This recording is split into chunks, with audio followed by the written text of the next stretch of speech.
BBT charting is pretty much as accurate as the person that is doing the charting. So one, we need to make sure that the temperature is taken pretty much every morning in order to see a nice graph and the full picture.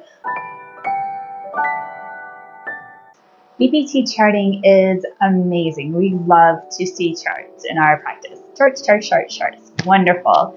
We actually have patients put it on one of our charts just because it's easier to track, because our eye is used to looking at a certain form and a certain chart. And with BBT charting, I tell everyone, please do it first thing when you wake up in the morning. Number one, important. And number two is the same time every morning. So even if you need to set your alarm, like maybe it's on a weekend and you like to sleep in, set your alarm for that same time of day that you have woken up throughout the week so that we get an accurate reading.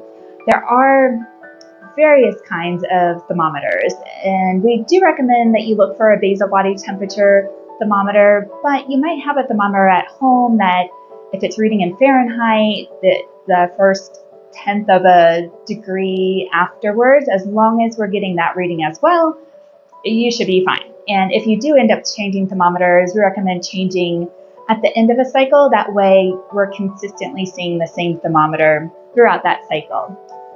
So yes, we can predict when or actually usually validate when you are ovulating just from looking at your temperature chart, which is amazing. And even some patients don't ovulate, and we're able to see that as well. We're able to track the follicular phase and the luteal phase. It's actually the best way to see luteal phase defects, which means the shorter part of your cycle after ovulation. And we want at least 12 days of that luteal phase, because the egg needs that much time to travel from the ovary, be fertilized on the trip, and implant into the uterus before the inflammation cascade happens. And the inflammatory cascade actually happens 3 to 4 days before the beginning of the menstrual cycle. So before a woman starts bleeding, the inflammatory cascade starts 3 to 4 days before that. And once it starts, there's no going back, and there's no implantation once the inflammatory phase starts. So that's why the luteal phase needs to be long enough.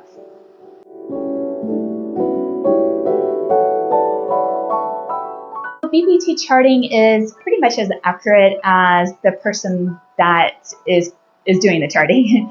So one, we need to make sure that the temperature is taken pretty much every morning in order to see a nice graph and the full picture. If somebody misses a day, it's not going to, we don't have to discount that whole month, but it is easier if the more data points we have to extrapolate and gain information from your chart. And then also, certain things can affect your temperature reading, including illnesses, your sleep, if you've been stressed out, if you woke up a few times in the evening, if you got out of bed and then took your temperature, that reading's most likely not going to be accurate. So it needs to be the first thing you do when you wake up. So your alarm goes off, stick the thermometer in your mouth if that's what you're doing. There are also wearable options. There's temp drop, which is we've found helpful in our practice. Temp drop is a wearable, goes on your arm, and you put it on the night before. It tracks your temperature throughout the night, and then in the morning you can sync it with your app. It also holds data, I think, for 2 or 3 days. So if you don't sync it that particular morning, you're not going to lose that data. So that's a nice option for people as well.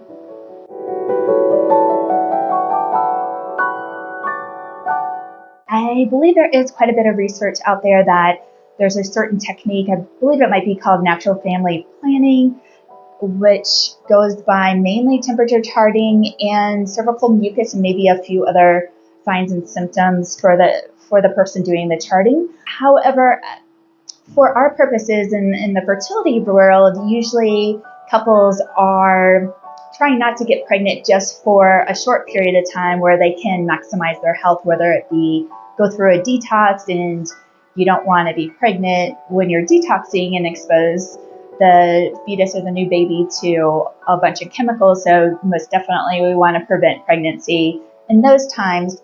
And I say there's other methods that might be more beneficial for the couples to use, mainly because they'll be likely new at the charting in the cervical mucus. And until we really learn the ins and outs, I wouldn't say that that's the best thing to use solely for contraceptive uses.